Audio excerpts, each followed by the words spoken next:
everyone present here. Let me introduce myself. Myself, KUMARYADAV from ECE department.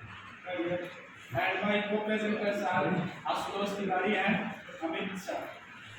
Today we are here to present a presentation on the topic wind energy.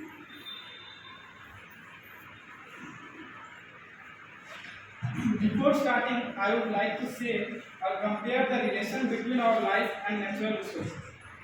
We get to know the value of life when we are on the deathbed, and the biggest regret we face is what we have done in the past, which we cannot change, but what we can do is to work for a better upcoming life.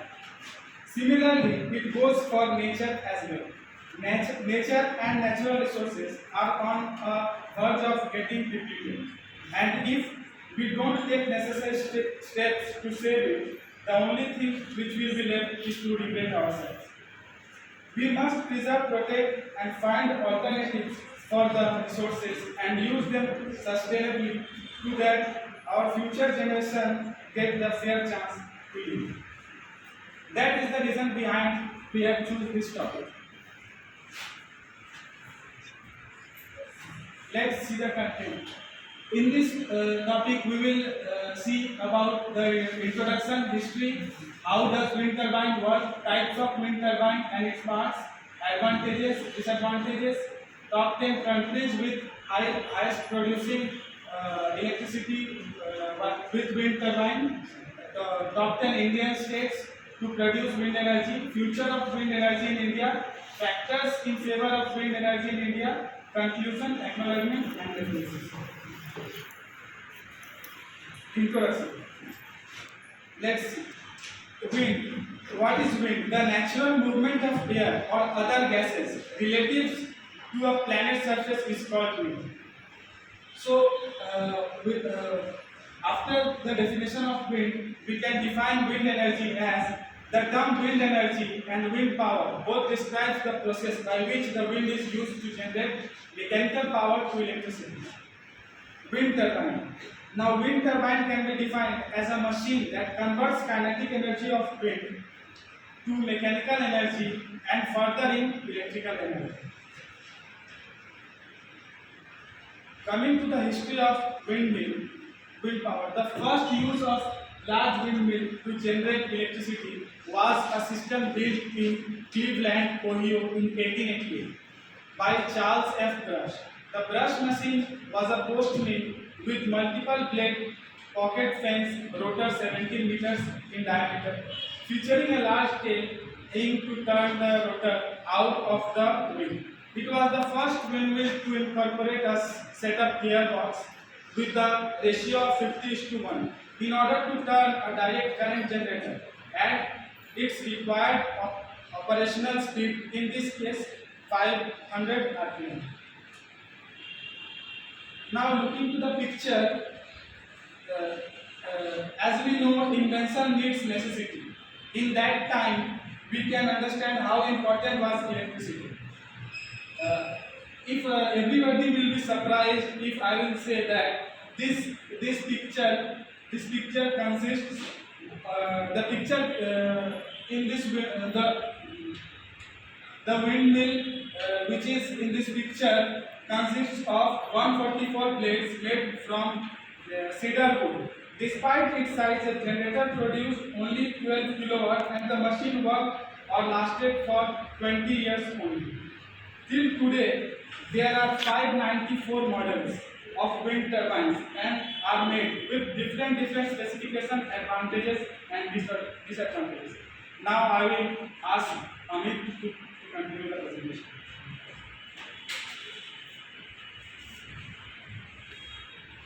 Good afternoon everyone. Thank you SANKLAP for giving this opportunity to continue the presentation. Now I will begin us from this slide. Wind turbine. Vertical axis wind turbine. Vertical axis wind turbine can be classified as two types: the radius wind turbine and radius wind turbine. Horizontal axis wind turbine can be classified as three types: post turbine and smoke turbine and tower turbine.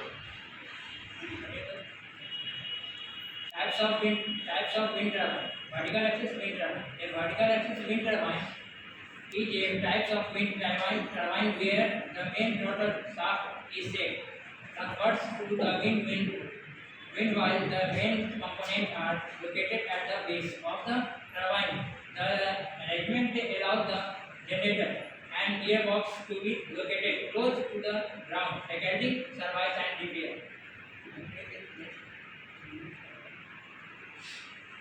Two types of vertical axis wind turbine. Servonius wind turbine. Servonius wind turbine are types of vertical axis wind turbine used for converting the force of the wind into torque on a rotating shaft.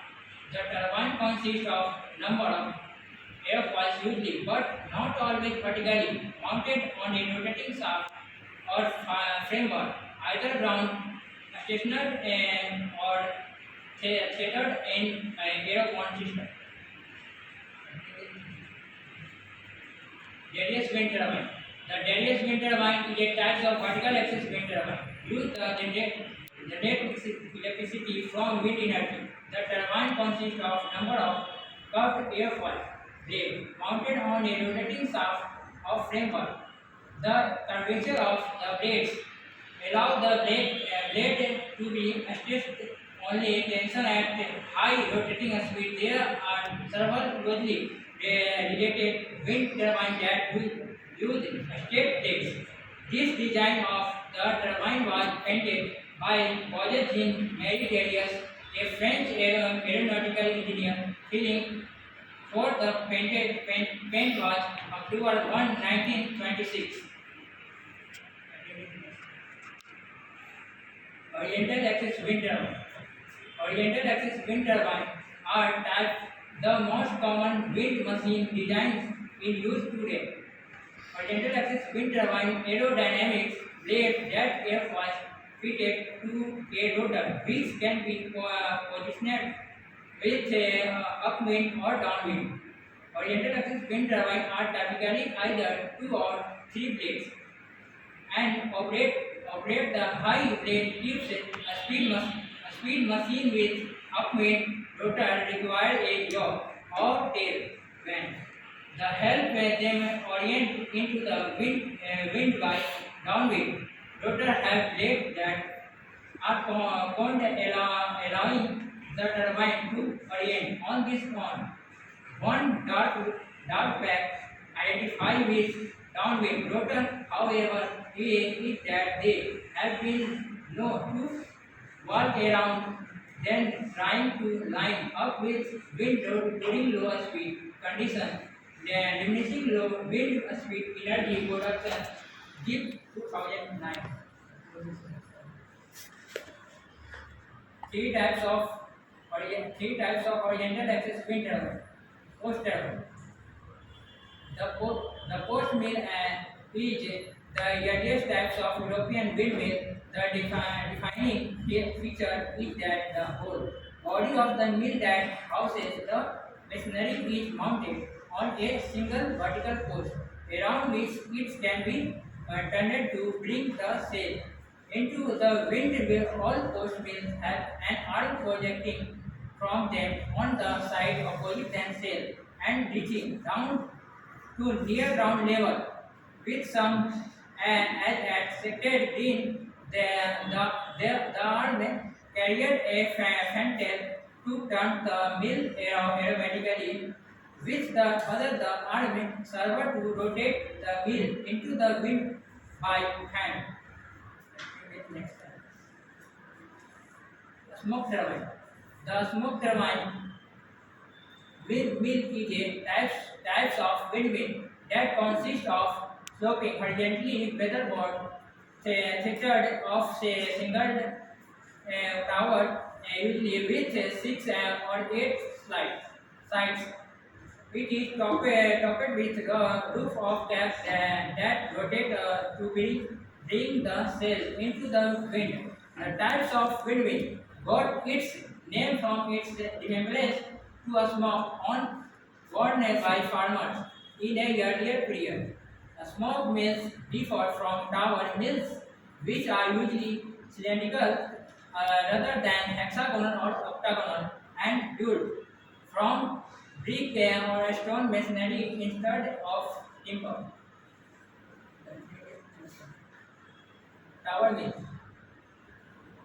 A tower mill is a type of vertical windmill consists of a brick or a stone tower on which sides a wooden cap or roof which can be rotated to be bring the sail into the wind. This rotating cap on a frame masonry base gave tower mills great advantage over earlier post mills as they could stand much higher, bear larger sail, and thus afford a greater reach into the wind. Windmill in general had been known to civilization for countries, but the tower mill represented an improvement on traditional Western style windmill. The tower mill was an important source of power for Europe for nearly 600 years from 1300 to 1900, contributing to 25% of the industrial power of all wind machines before the advent of the steam engine and coal power. Now I will ask Sankalp to continue the lecture.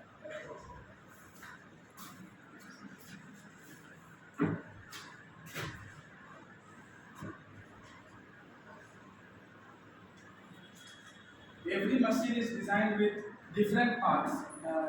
As like that, wind turbine is also made of different parts which can be classified in like anemometer. Anemometer is used to measure the wind speed and transmit wind speed data to the controller. Secondly, controller. The controller starts up the machine at wind 8 to 16 miles per hour and shuts off the machine at about 55 miles per hour. Turbine do not operate at wind speed above about 55 miles per hour because they might be damaged by the high winds. Moving to the next slide. Blades. Most turbines have 2 or 3 blades. Wind blowing over the wind causes the blades to lift and rotate. Secondly, gearbox. Gears connect the low speed shaft to the high speed shaft and increase the rotational speeds from about 30 to 60 rotations per minute to about 1000 to 1800 rpm. The rotational speed required by most generators to produce electricity. The gearbox is costly and heavy part of the wind turbine, and engineers are exploring direct drive generators that operate at lower rotational speeds and don't need gearbox. Let's see the next slide. Generator. Usually an off-the-shelf induction generator that produces 60 cycle AC electricity. High speed shaft drives the generator. Low speed shaft. The rotor turns the low speed shaft at about 30 to 60 rotations per minute. Nacelle. The nacelle sits atop the tower and contains the gearbox, low and high speed shafts, generator controller, and brakes. Some nacelles are large enough for a helicopter to land on. Pitch. Blades are turned or pitched out of the wind to control the rotor speed and keep the rotor from turning the winds that are too high or too low to produce electricity. Rotor. The blades are together called rotors. Blades and the hub are together are called rotor. Let's see the next slide. Tower. Towers are made from tubular steel, shown here, concrete or steel lattice, because wind speed increases with height. Taller towers enable turbines to capture more energy and generate more electricity. Now wind direction. This is an upwind turbine, so called because it operates facing into the wind. Other turbines are designed to run downwind, facing away from the wind. Now wind vane. Wind vane measures wind direction and communicate with the yaw drive to orient the turbine properly with respect to the wind. Yaw drive. of wind turbine face into the wind. The yaw drive is used to keep the rotor facing into the wind. As the direction changes, downwind turbines do not require a yaw drive. The wind blows the rotor downwind. Yaw motor. Yaw motor powers the yaw drive. Now I will ask Ashutosh to continue the presentation.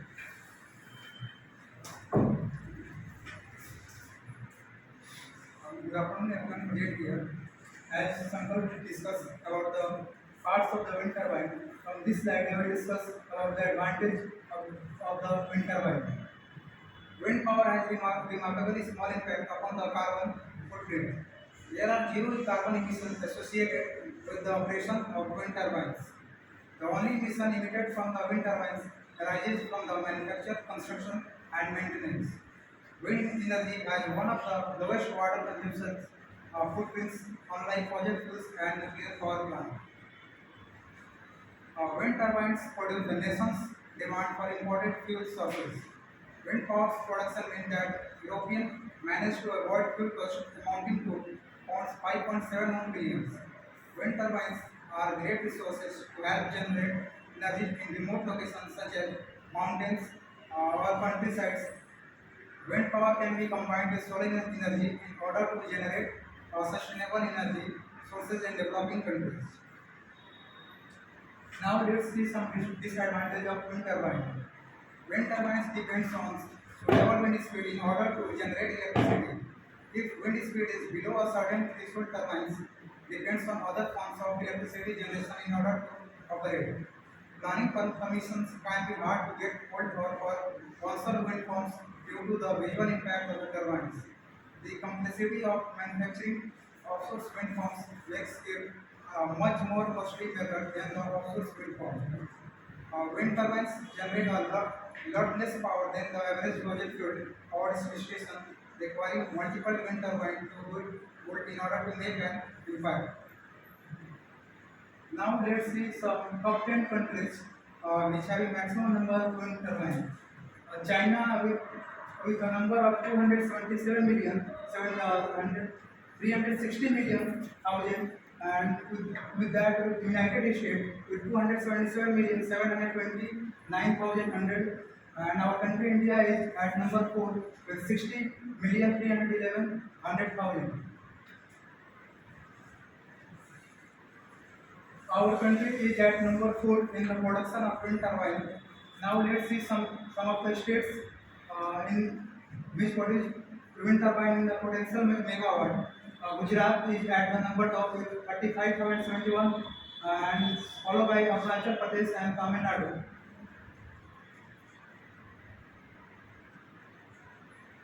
Now let's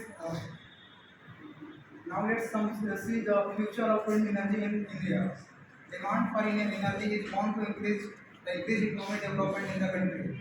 India economy is reviving a 7.4% in 2014 after sluggish growth in the last 3 years, 6.6%, 5.1% and 6.9% for 2011, 12, 13 respectively, as per the report of World Bank in 2015. It is expected to grow at a faster pace in times to come as government of India is stressing upon making India ease of doing business and digital India predominantly besides land and labor reforms. It will further push the demand of electricity in almost all the sectors, that is household, agriculture, commercial and institution and industrial sectors. Now let's see some factors in the favor of wind energy. First one is policy. In our country, in the year 2009, Ministry of New and Renewable Energy launched a scheme with a initiative at Rs 0.5 per unit wind electricity generation. This project will provide electricity to the grid for minimum 4 years and maximum of 10 years with a capital of Rs 1 crore per income. And technically it works on a horizontal axis wind turbine, and then left comes commercial. This is a renewable energy which can easily be achieved by the lower level of the people. such as electricity, coal, petroleum.